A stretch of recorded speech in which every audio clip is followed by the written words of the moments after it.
Mesdames, Messieurs, bonjour. Très heureux de vous retrouver pour cette nouvelle émission Power Boost. Je suis ici dans la Marne, vous allez voir. Nous sommes dans une entreprise française qui fait du travail sur mesure. Sans plus tarder, je vous invite à retrouver le sommaire de cette nouvelle émission Power Boost. Cette semaine dans Power Boost, le classique, le conventionnel, le normal, ce n'est pas pour vous. Vous voulez du customisé, du sur-mesure, du fait maison? Alors on a trouvé l'homme qu'il vous faut. Le Lagerfeld de la remorque, le Galliano de l'épandeur, le Louboutin du plateau à vendange, c'est Christophe Royer qui dans son entreprise réalise vos rêves les plus fous en matière de chaudronnerie et de réparation. On ne peut pas avoir le beurre et l'argent du beurre, on a donc choisi le youtubeur. Petit tour sur la chaîne d'Agri957. En Inde, on ne boit pas que du thé, et vous saurez bientôt pourquoi cette information n'est pas sans importance. Et enfin, on vous parle de tracteur, puisqu'on me dit dans l'oreillette que c'est le sujet de l'émission, avec la montée en puissance du constructeur finlandais Valtra.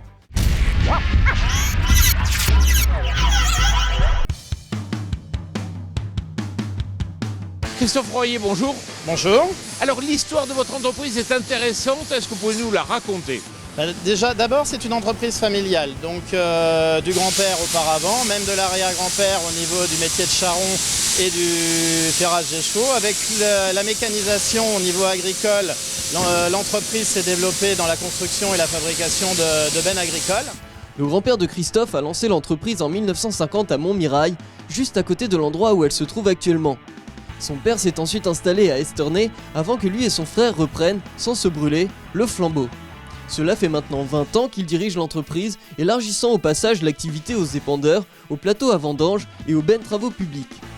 Est-ce que vous pouvez nous préciser les différents types de matériel que vous proposez?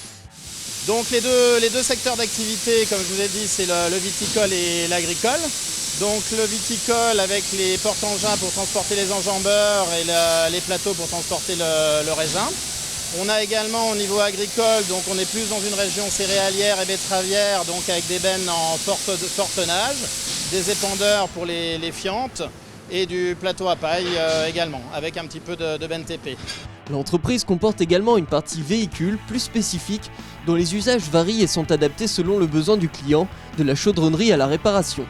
Alors justement, on va voir comment vous vous adaptez aux attentes des clients. Mais juste avant, on va aller en Inde, on va mettre le cap sur l'Inde. Pourquoi? Parce que vous allez voir que là-bas, il y a de plus en plus de consommation de bière. La filière orge brassicole se développe.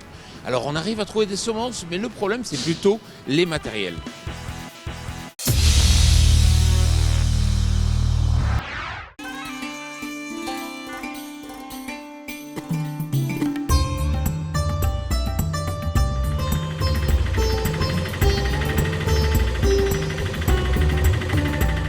S'il y a bien un pays en plein boom économique, c'est l'Inde. Il voit son PIB augmenter de plus de 7% chaque année.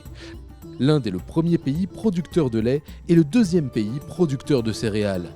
Sa population connaît un véritable développement économique avec de nouvelles habitudes de consommation, en particulier de forte consommation de bière. J'étais loin d'imaginer que je puisse trouver une coopérative et une ferme expérimentale d'orge brassicole. Tout commence avec le groupe coopératif Accéréal. Je me suis rendu dans des bureaux qu'ils ont installés à New Delhi, entre autres pour développer la culture de l'orge. Je rencontre ici mon contact, Sudhanshu Yongir, représentant d'Accéréal en Inde. Direction le sud de la ville, où la coopérative encadre une ferme expérimentale. Pendant le trajet, Sudhanshu m'explique que l'attrait des Indiens pour la bière découle entre autres de la mondialisation. En arrivant à la ferme, il me dit même que la consommation indienne devrait doubler dans les 5 ans à venir. Toutes les grandes marques comme Heineken ou Carlsberg se vendent très bien en Inde. Et elles demandent plus d'orge brassicole sur notre territoire. Il faut savoir que 5% seulement de l'orge produite en Inde peut servir à faire du malt. Et pour qu'à l'avenir il y ait plus de brasseries qui ouvrent en Inde, il nous faut cultiver plus d'orge brassicole. Alors nous sommes ici dans vos essais. Pourquoi dites-vous que la semence est la première étape pour développer une filière d'orge? Pour développer les bonnes semences en Inde, il y a 2 problèmes majeurs. Le premier est que notre climat est particulier. Il faut trouver les bonnes variétés pour s'y adapter. Rappelons que l'Inde est un sous-continent et des semences qui seront bonnes pour une région ne le seront pas pour une autre. Ça, c'est le premier défi. Le deuxième est d'avoir notre propre programme de multiplication des semences. En effet, d'après Sudhanshu, si des variétés traditionnelles indiennes sont performantes pour le marché local, elles ne répondent pas encore aux exigences des brasseries de multinationales. Avec les variétés locales, on peut faire autour de 5 tonnes par hectare. En s'appliquant, on peut faire au maximum 6 tonnes, disons. Les variétés que nous produisons nous permettent effectivement de produire plus. Mais les conseils d'Axcéréales aux agriculteurs ne se limitent pas au choix des variétés. Sudhanshu, en venant, j'ai vu une démonstration par vos équipes autour d'un pulvérisateur Berthoud. Pourquoi avoir choisi une compagnie française ? Quand on a commencé en Inde, on a réalisé qu'avoir de bonnes semences était une bonne chose, mais ça ne faisait pas tout. Ça ne veut pas dire qu'on aura une orge de meilleure qualité. Il y avait une grande méconnaissance dans le machinisme agricole. On a donc décidé de s'associer avec des grands noms français du machinisme comme Kuhn ou Berthoud. Ainsi, on donne aux agriculteurs et la connaissance et l'accès aux nouvelles technologies. Cela devrait accroître les rendements et la qualité de l'orge. Après les 3 ans de formation que j'ai passés, je pense vraiment obtenir de meilleurs rendements et une meilleure qualité. Ces machines sont d'une très grande précision. C'est excellent pour économiser des produits chimiques. On a remarqué qu'avec les machines de Kuhn, les agriculteurs ont pu améliorer leur rendement de 15 à 20%. Avec les pulvérisateurs Berthoud, les rendements ont augmenté de 5 à 10%. La prochaine étape, c'est d'élargir notre champ de travail et d'accroître concrètement nos volumes de production. Sudhanshu, merci beaucoup pour votre accueil. Merci monsieur, merci pour visiter. Okay, thank you very much. Bye. En rentrant de ce périple en Inde, je me rends compte que les coopératives françaises sont capables de mettre en place une filière à plus de 6500 km de la France. L'Inde se met à la bière et c'est tout l'itinéraire culturel de l'orge brassicole qui doit progresser, et la semence est la première des étapes à mettre en place.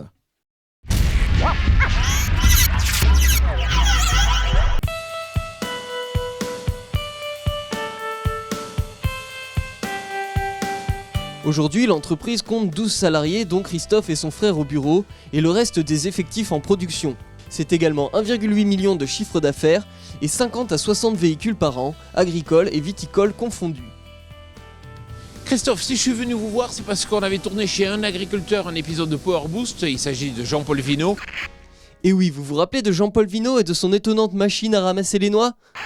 Qui me disait, il faut que vous alliez voir Monsieur Royer parce qu'effectivement, ce qu'on apprécie nous agriculteurs, c'est d'avoir la possibilité d'avoir juste la pièce ou l'engin qu'il nous faut. Alors, est-ce que vous faites réellement du sur-mesure ? Oui, on fait du sur-mesure en fonction des besoins du client et des activités un petit peu spécifiques, comme le client auquel vous me parlez. Donc, sur une culture un peu spéciale. Donc là, on s'adapte au client. Donc au niveau des matériels roulants, on reste toujours au standard par rapport aux homologations. Mais par contre, au niveau du besoin, au niveau hauteur de caisse, réhausse, porte, des choses comme ça, on s'adapte au niveau du client. Ou après, des problématiques autres, où on a, comme vous avez un châssis, un client nous amène un châssis, nous amène une cuve, il va adapter son châssis sur la cuve, on lui fait le matériel à ses besoins. Voilà. D'accord. Christophe Royer, on va justement aller voir votre cabine de peinture. Mais juste avant, vous le savez, on a des youtubeurs qui suivent notre émission et vous allez voir, même en Italie.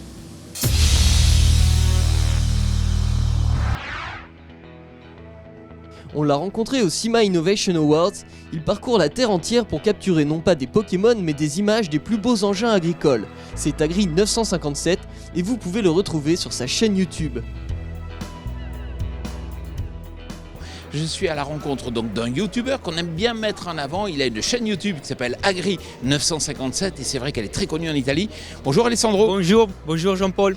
Alors, est-ce que vous pouvez nous dire un peu ce qu'on peut voir sur votre chaîne YouTube ? Oui, bien sûr. Sur ma chaîne YouTube, vous pouvez trouver surtout des vidéos d'agriculture, donc tout ce qui concerne de l'élaboration, de moisson, ensilage, tout ce qui touche l'agriculture, toutes les machines, des vidéos professionnelles avec le drone, avec tout ce qu'il faut pour faire du bon service de qualité, aussi pour les entreprises. Et comment vous avez connu Power Boost ? J'ai connu Power Boost sur YouTube parce que je regarde souvent des vidéos en France. J'aime bien aussi aller en France faire des vidéos, des tours en Allemagne et tout ça. Et alors j'ai connu Jean-Paul sur YouTube et je regarde toutes les semaines sa émission, quoi. Merci beaucoup. Merci à vous.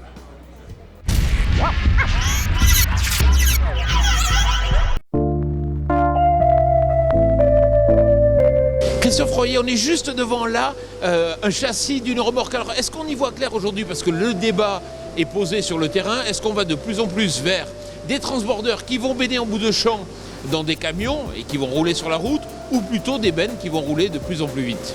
Après, la logistique, on ne sait pas trop dans quel sens on va aller dans les prochaines années. Il est vrai que le coût du transport pour les coopératives, les sucreries sont des choses importantes.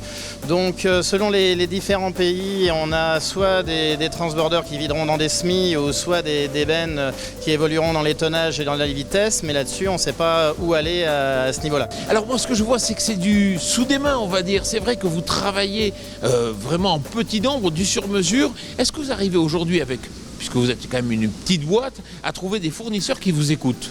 Oui, tout à fait. Donc que ce soit au niveau de l'outil de production qui est au même niveau que des gros constructeurs, et en ce qui concerne les essieux, les pneumatiques, on s'approvisionne de la même façon. Voilà. Et puis pourquoi, moi agriculteur, je viendrai chez vous? Est-ce que vous êtes plus cher? Et puis quelle qualité, quel service j'aurai en plus?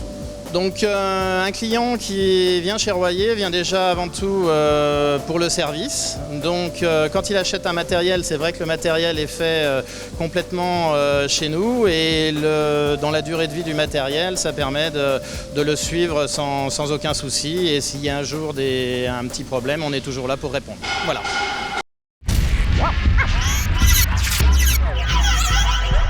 Je vous invite à présent à retrouver notre rubrique Focus.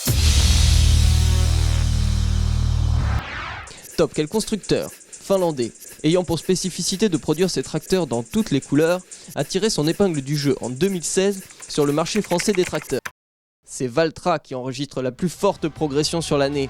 Le constructeur finlandais entre en effet dans la cour des grands, puisque à l'heure où de nombreuses marques reculent, le tractoriste a vu ses parts de marché augmenter de 1,6 points pour atteindre 6,6% en 2016. La dynamique est encore plus forte si l'on extrait les tracteurs de vigne et verger, un segment sur lequel Valtra n'est pas présent. En effet, si l'on ne prend en compte que les tracteurs standards, Valtra progresse de 1,8 points par rapport à 2015 pour atteindre 7,4% de part de marché.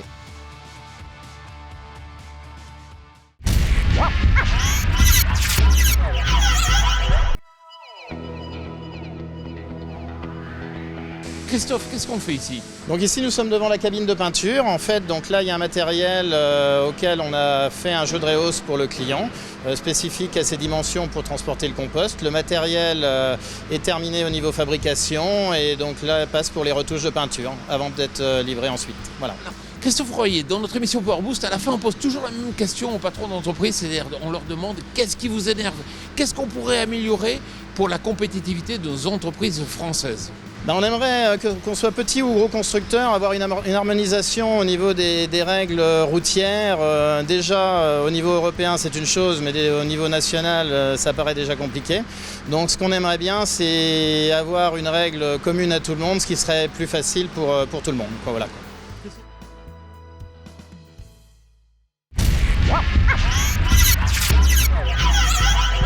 Voilà, cette émission Power Boost touche à sa fin, j'espère qu'elle vous a plu. Alors pour tout savoir sur le machinisme, il faut consulter notre média partenaire machinismeactualité.com. Et puis dans quelques semaines va s'ouvrir le CIMA, le Salon international du machinisme agricole. Alors bien sûr, venez nombreux pour découvrir toutes les innovations dans ce domaine. Je vous souhaite une excellente semaine.